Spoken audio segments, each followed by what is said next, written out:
به نام خدا، با سلام و ادای احترام به ساحت مقدس علی ابن موسی رضا امام هشتم و سلام و عرض ادب و شب بخیر خدمت شما هموطنان گرامی. یه لحظه اومد تعویض منطقه بکنه عیسی آل کثیر، نشد. در برگشت همچنان پرسپولیس صاحب توپ هست. حرکت، این ضربه و توپی که در چارچوب قرار میگیره اما در دستهای حسین حسینی. بعدش یه چیز دیگه شد روزبه چشمی و فوق‌العاده بود. یه بار دیگه یه موقعیت فرصت هست برای استقلال، داشت گلو میزد محمد محبی. اینجا تو فرستادن اصلا هم آفساید نبود، رو پای چپش هم نشست، سرضربم زد. میشه گفت که بیرانوندم شانس آورد تو این صحنه. همه چیز مهیای یه بازی خوب در یک شب خوبه انشاءالله. یه حرکت از سمت راست، فرصت برای استقلال. ارسلان، خود ارسلان میزنه و ولی به بالای دروازه. ارسلان مطهری اگه یه گل دیگه بزنه بهترین گلزن استقلالی ها در تاریخ شهرآورد میشه، بالاتر از مجتبی جباری و فرهاد مجیدی 4 گله. ارسلان مطهری و کم کم میتونه خودش رو به علی پروین در صدر جدول نزدیک کنه. توپ رو میفرستن به روی دروازه، یه فرصت پایش چوب زنی و توی دروازه باز هم پرسپولیس، باز هم مهدی ترابی، باز هم شهرآورد و پرسپولیس 1 استقلال 0.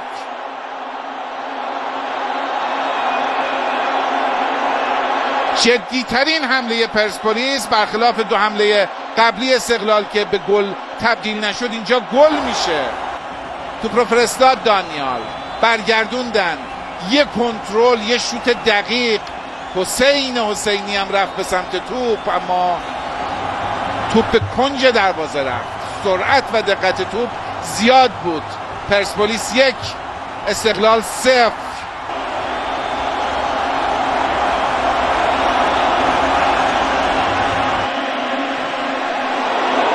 و این ضربه که در چارچوب دروازه نیست.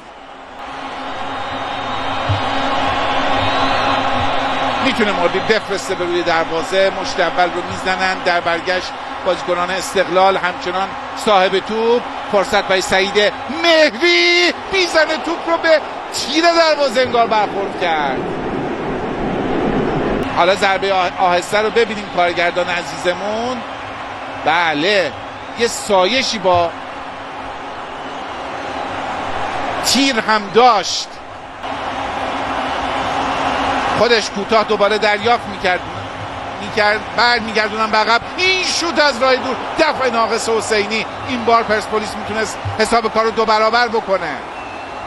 بازیکن بلند بالا جلو کشیده، ضربات سر خوبی میزنه، پنالتی زن خوبی هم هست. مرادمندم دست از سر پورعلی گنجی بر نمیداره. کرنر رو حالا کوتاه کار میکنن، سعی میکنن تمرین شده. ترابی بین 2 نفر، موفق خود ترابی در محوطه جریمه. این تکل داورم نزدیک به صحنه اعلام میکنه که کرنر. ظاهرا تا اونجایی که من متوجه شدم، یه بار دیگه ببینیم لب خط، تک به تک فرصت برای استقلال و بیرانوند یه بار دیگه دروازه رو نجات میده.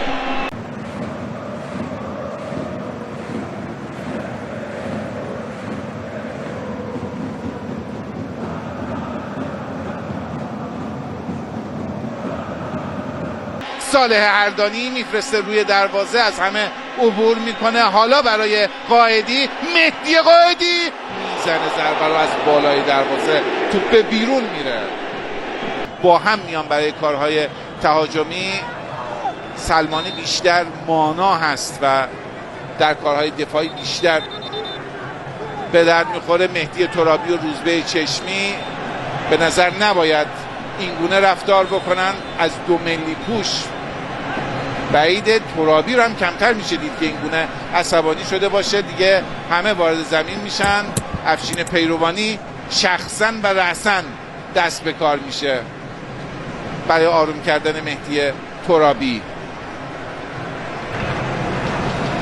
برای او هم آرزوی موفقیت داریم. این صحنه بود که خطا اعلام شد و روزبه چشمی بعد از اینکه اون تکلر هم زدن اومد این جر و بحث بالا گرفت در میانه میدان به طرز عجیب غریبی. همچنان پرسپولیس صاحب توپه با وحید امیری خودش در عرض پاس رو میده سعید صادقی و توپی که از کنار دروازه باید آغاز بشه. سعید صادقی این سیستم هدستی که دارن بین دو تا کمک داور چهارم و داور وسط ظاهرا به لحاظ تعویضی کار آقای اشکان و خورشیدی انگار میخواستن با زیر بغل و اینا بره، مثل این که مشکلش دیگه در اون حد حاد نیست. برای آقای خورشیدی هم آرزوی موفقیت داریم و آقای زاهدی فر که این دقایق باقی مونده. این بهزاد غلامپوره. اسد بیگی میاره به سمت چپ، فرار مهدی ترابی، خود ترابی بعدشون نمیاد یه گل دومی رو هم بزنن. تیر دروازه سینا میبره به راست برای امید عالیشاه، خود عالیشاه قلب خط دفاع، فرصت برای آل کثیر. ببینیم پنالتی. بله من فکر کردم پنالتی اعلام کرد، اونقدر هم مصر و مصمم بود که کارت زرد رو به آل کثیر نشون داد که بگه که چقدر به تصمیمش اعتماد داره آقای زاهدی فر.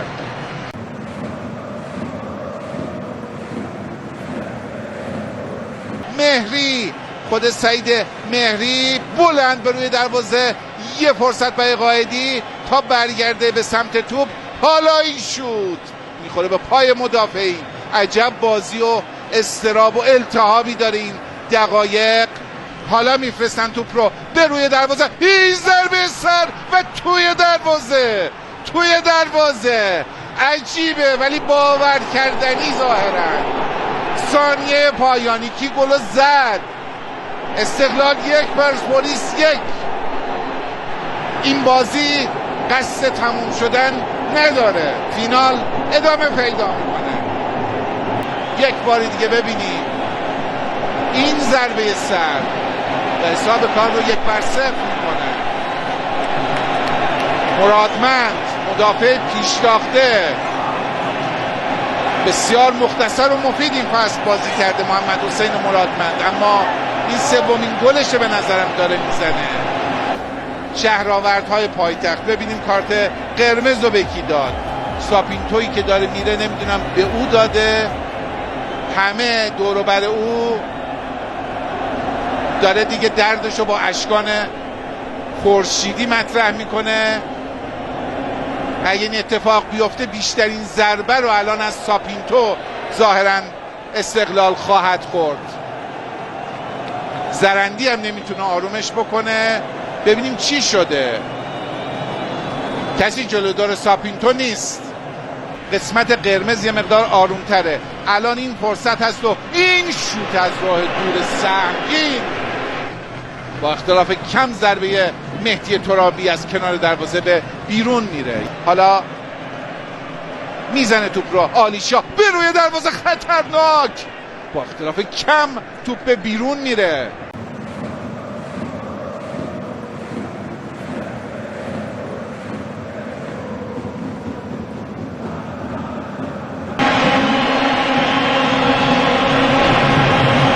وحید امیری پرتاب رو بلند انجام میده، ضربه سر میاد از گرد راه میرسه. امید عالیشاه